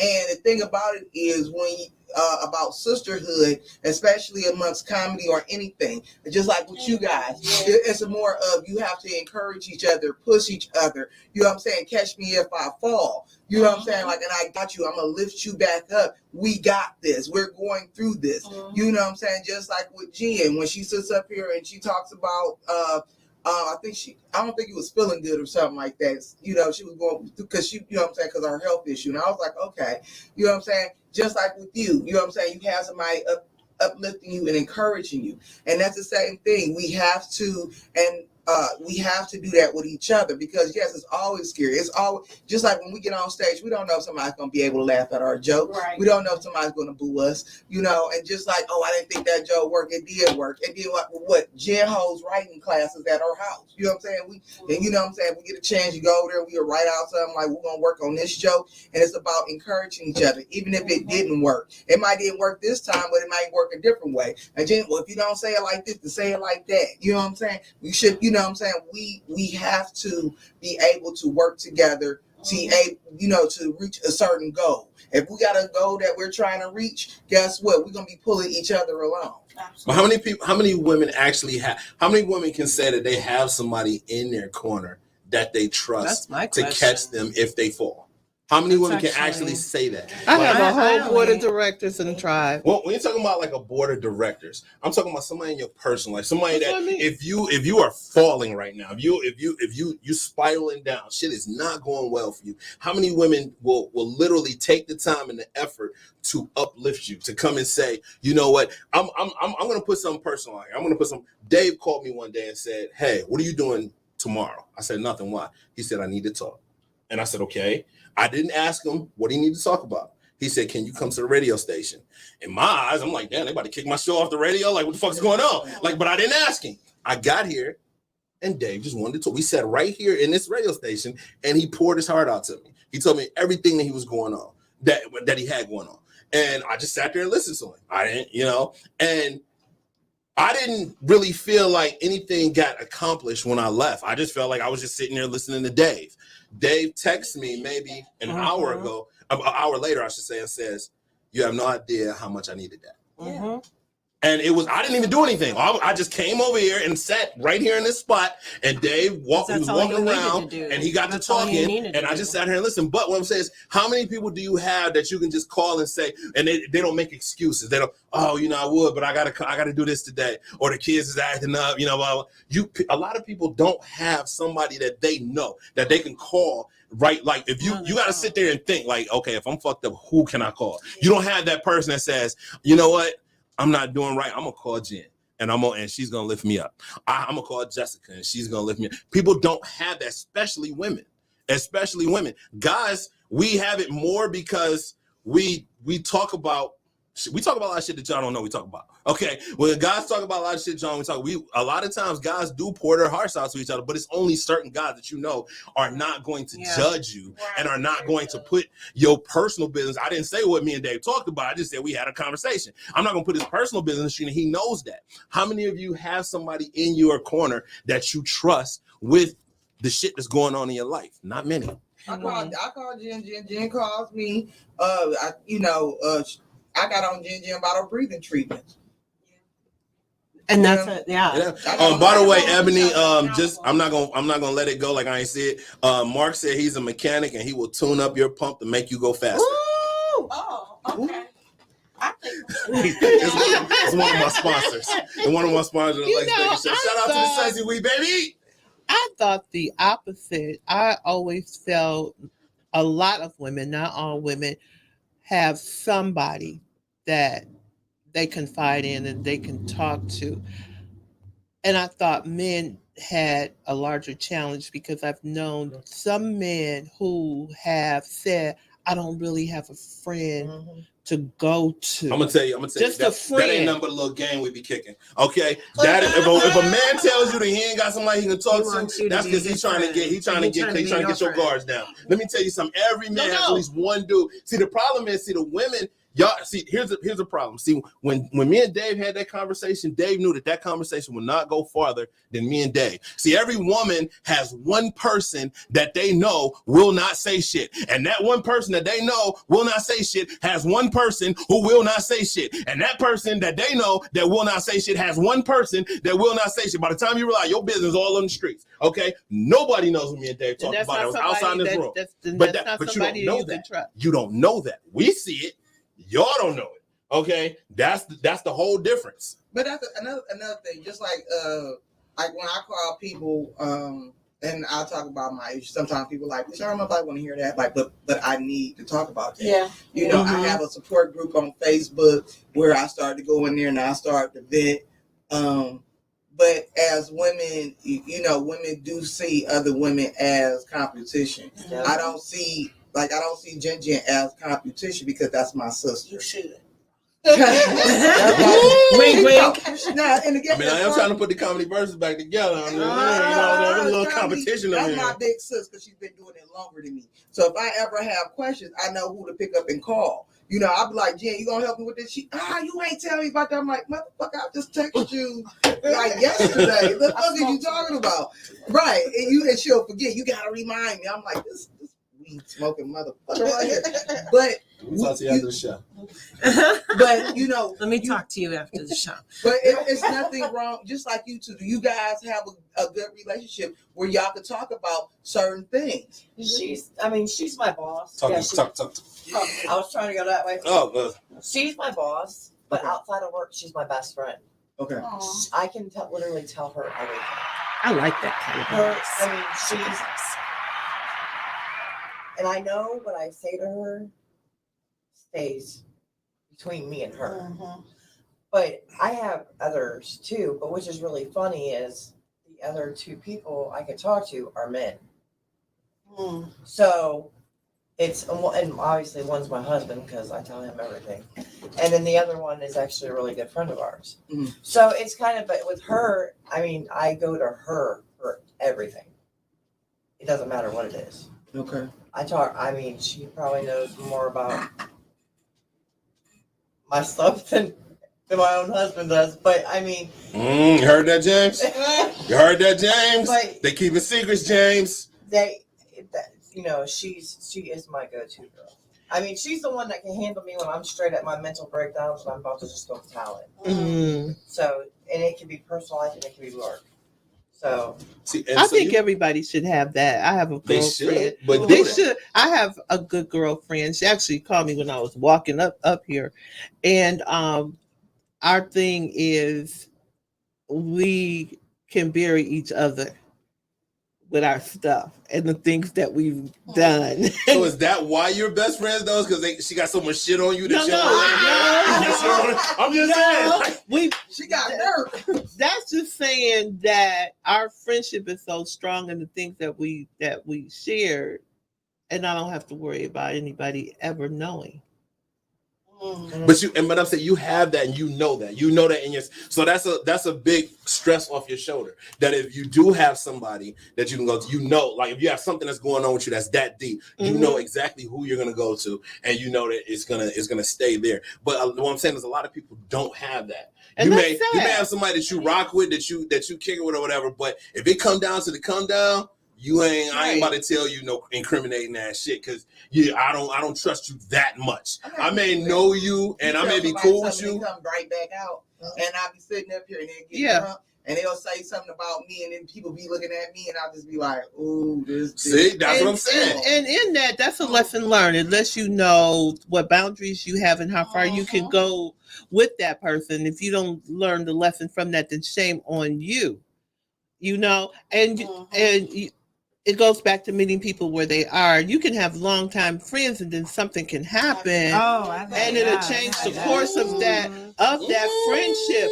So you take that lesson and you apply it accordingly. Especially if you choose to still deal with them, then you adjust it to Yes. But fit. now they're not on that level anymore. Though. Exactly. Now you don't. So now you don't have what you thought you had. Exactly. Now where do you go from there? Because you still need that. You still need that bottom line. You still need somebody. Everybody needs somebody. You thought you had that somebody, and she turned out not to be that person. Sometimes you can adjust it, and sometimes you gotta cut it. If I gotta adjust it, I might as well cut it.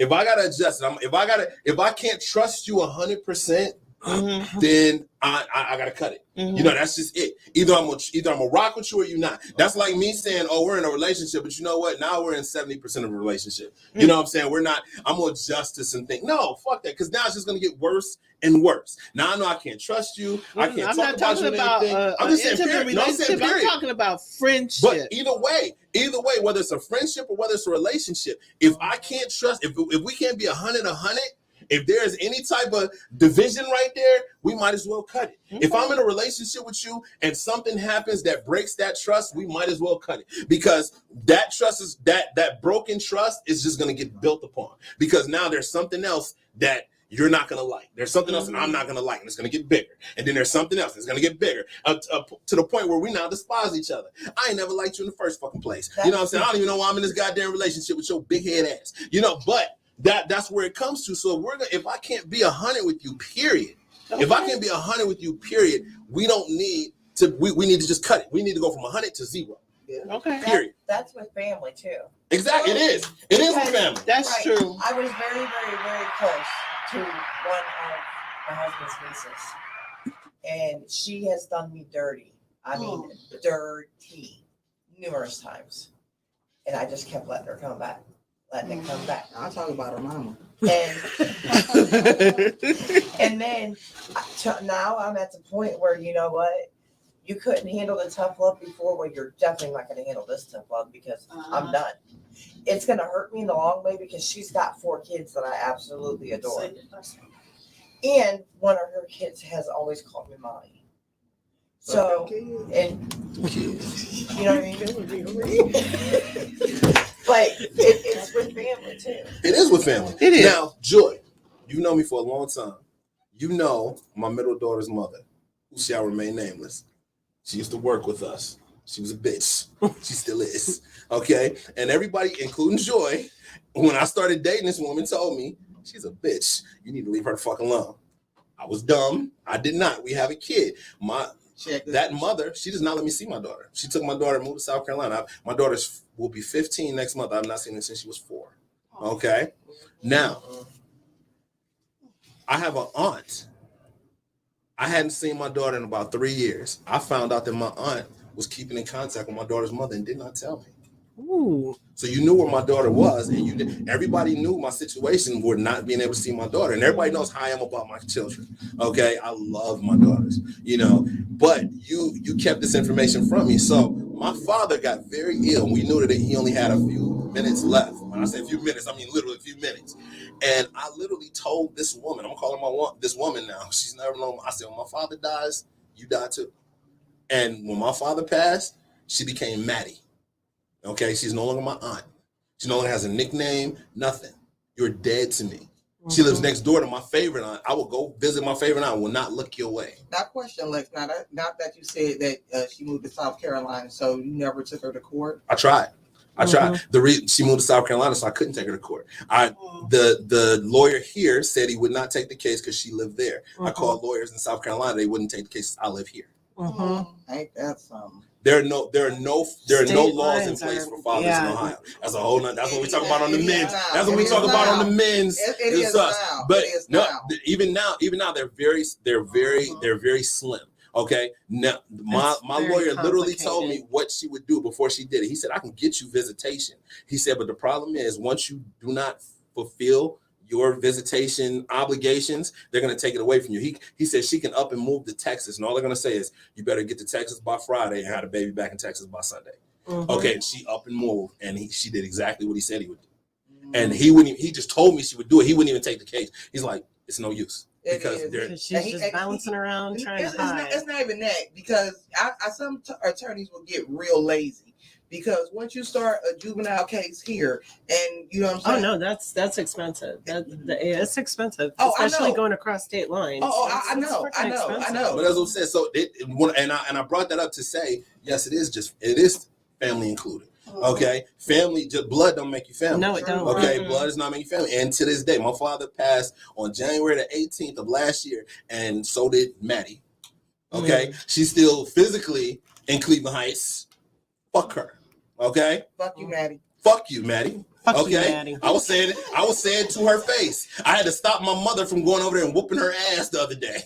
Okay. I had to hold my mama down. My mama ain't Virginian height, and I still had to hold my mama back. Mama's a gangster. She should have let My mother is a gangster. I keep telling you. Yeah. My mother literally wanted to go. We found some shit out about my aunt. Still talking shit. Well, Maddie.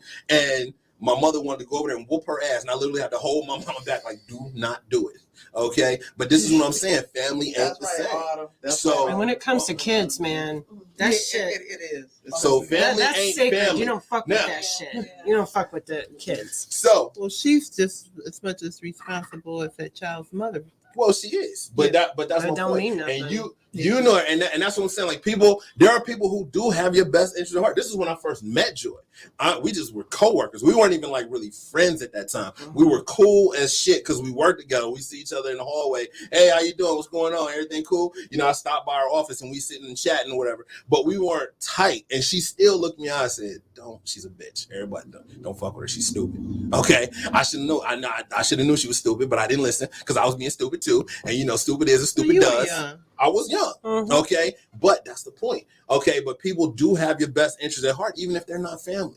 Okay, and they will also tell you when evil lurks. Okay, she was trying to tell me when evil lurked, but you know, I was thinking with my penis and shit happened. Okay, now I'm in this position I'm in. It is what it is.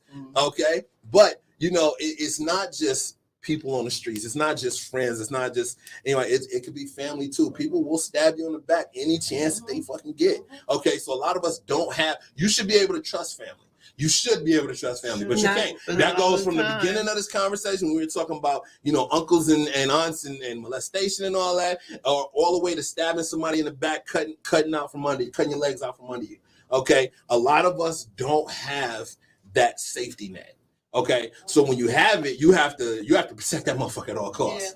Okay, you have to protect your friendship or your relationship at all costs. Well- Okay, because a lot of us don't. Well, I grew up actually I grew up in various states. I'm a military brat, so I didn't have what a lot of people have that I had the community I have now. That is completely 100% me. I put that together by people that I've interacted with since I've been to Cleveland. I grew up as a hillbilly, so I'm not used to. She said hillbilly. I said hillbilly. I grew up. I said I 1,500. That was the population of where I grew up is 1,500. So, but I didn't grow up when I moved to Cleveland. I have my mom's west, my sister's west. You know, I have nobody. I was just me, my husband, and my 2 kids when we moved to Cleveland. So I made my security, my safety net. I had to, because whenever I was scared as a motherfucker in this place. I didn't grow up in a big city.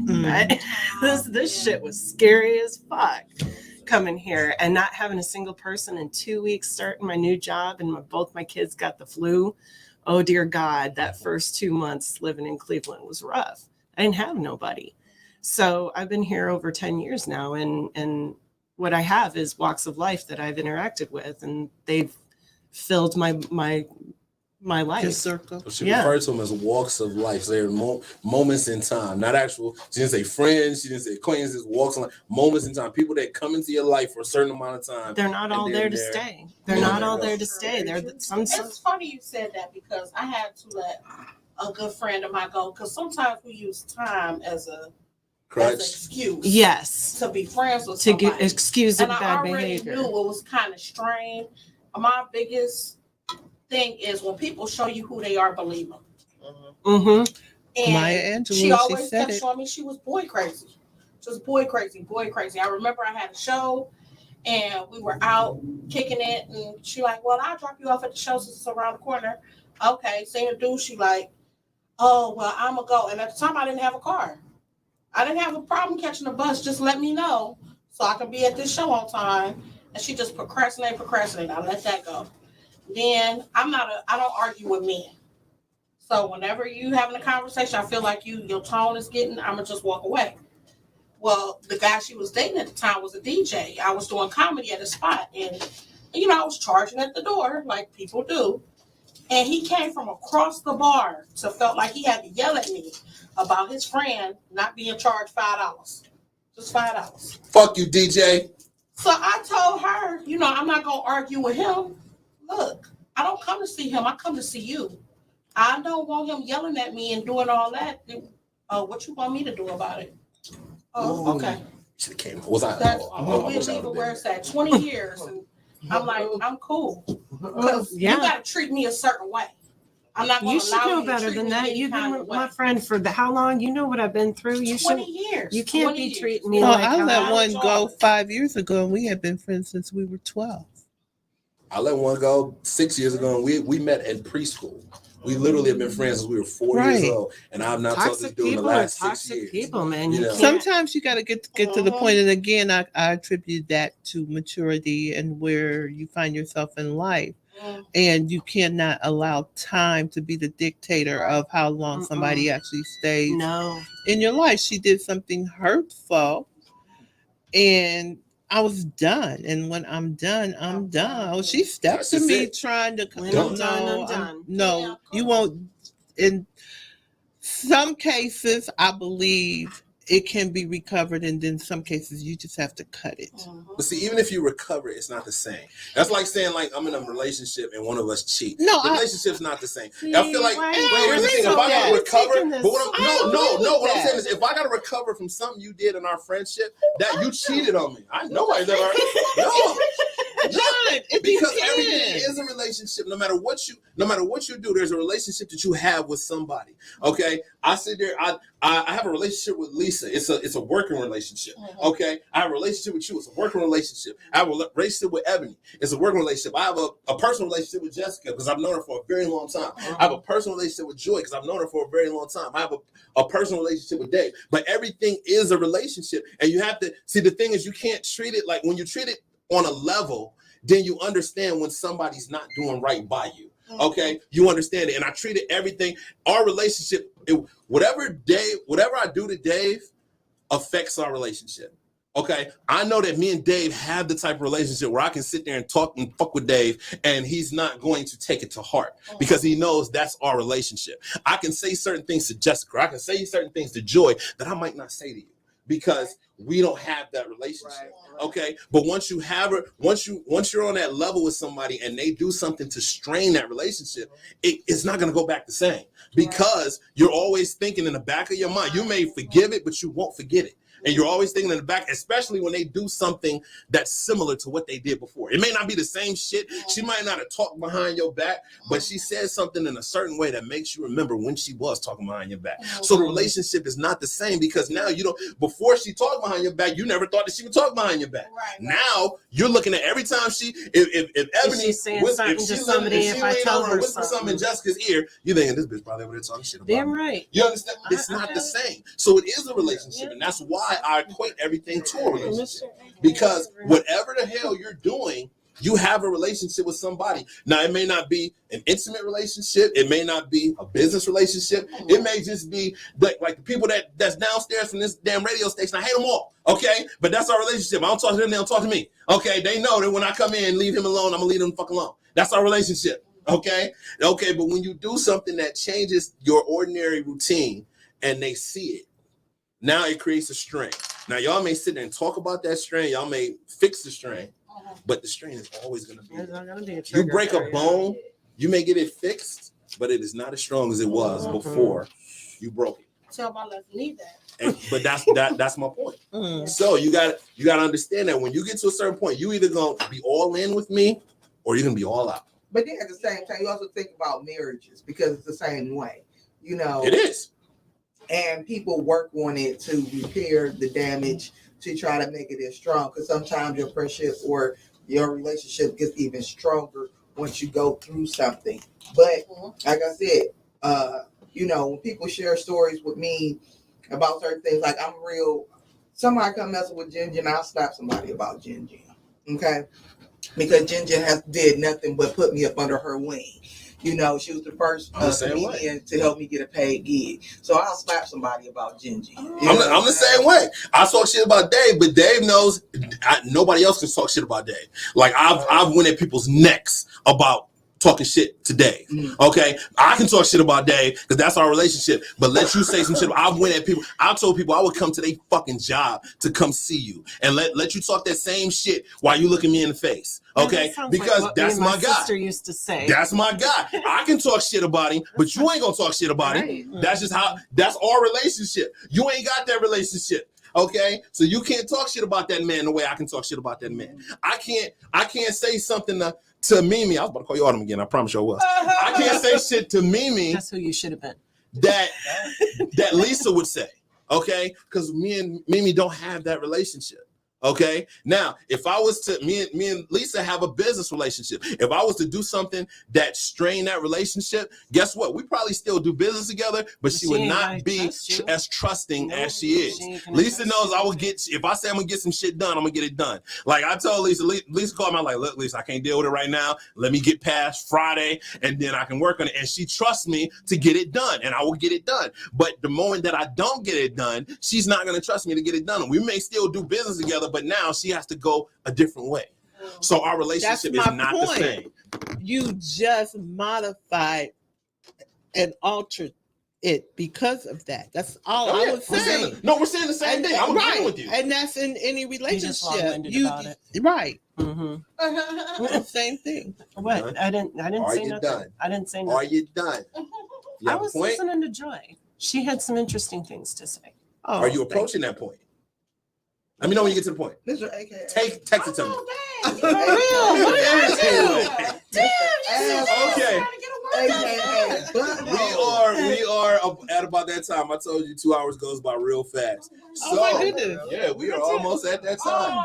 Okay, see, I told you we didn't even take a break. I told you it goes when you got a lot of people chiming in and you really get into some shit. But I'm gonna ask you, ladies, because I've heard this from past guests that we've had, whether it's been on the Men's Health Summit or the Women's Health Summit, that after participating in the Health Summit, they did feel better about a few things, or they felt like I'm not the only one going through things, or I was able to get some shit off my chest that I don't normally talk about. Do you ladies feel like it was helpful? Or that it kind of opened your eyes to a few things, like you said, you learned some things about diabetes. You were able to kind of talk about, some things that are going on with you. Do you feel like it was helpful to be able to get some of these things out? Yeah. Definitely. And that's why we came up. Like literally, the health summits, I will say, was not my idea. It was my friend Josh's idea.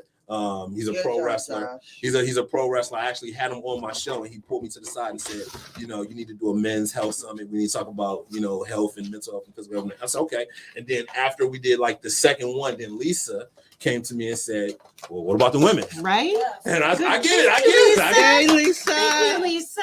And now we do these every other month. So and a lot of people are saying that it really helped, like that they were able to get some things out that they're not able to talk about in everyday conversation. Do you Thank ladies? you, Lex, for giving me the opportunity to come on here. Yep. Even Oh though no, thank you for girl. Thank you for coming up. Yeah. Thank you, ladies. I love you, ladies. I love you.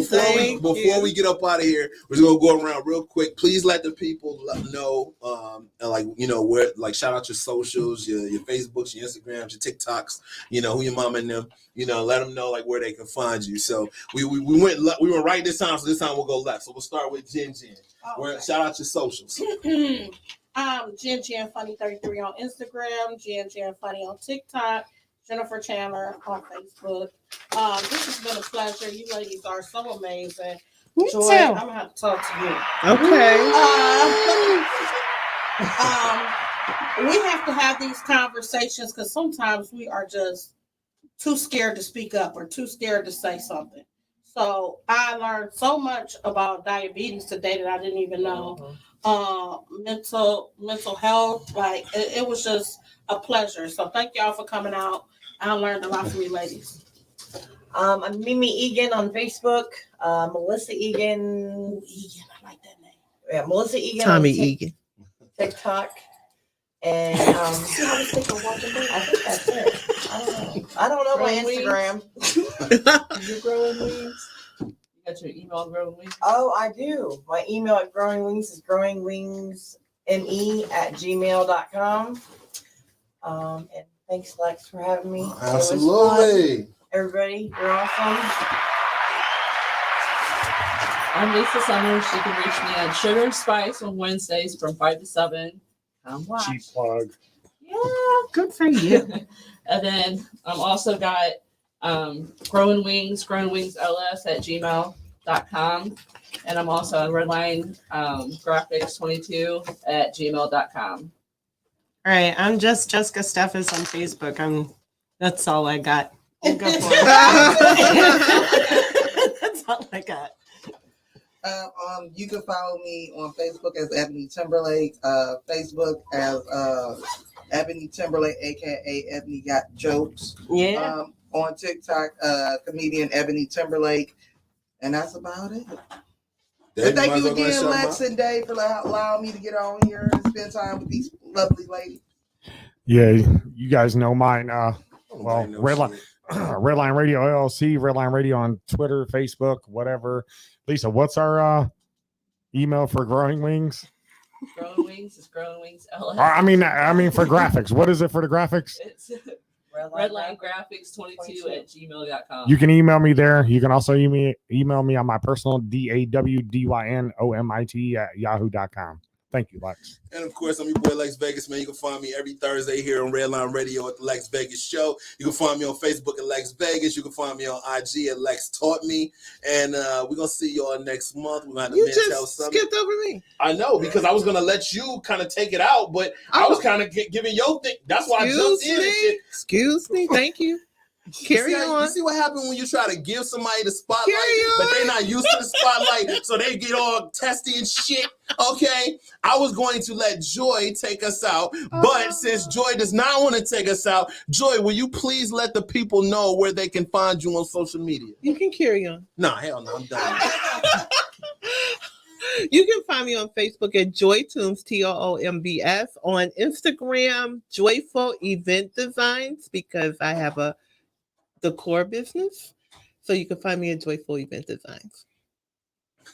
And I just want to say today was awesome. The dialogue, the transparency around this table. I appreciate it. I appreciate Ebony because I learned some things about type 1 diabetes that I did not know as a type 2. So I appreciate it. I thank you. I call him John. John, I thank you. Put the whole government out there. She put the whole government.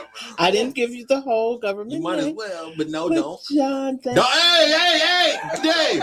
We're gonna see y'all next week, man. We're gonna see y'all on the Lex Vegas show. We're gonna see y'all next month at the Men's Health Summit. All right, Dave, go ahead and take us up out of here. I hate all you. No, you don't.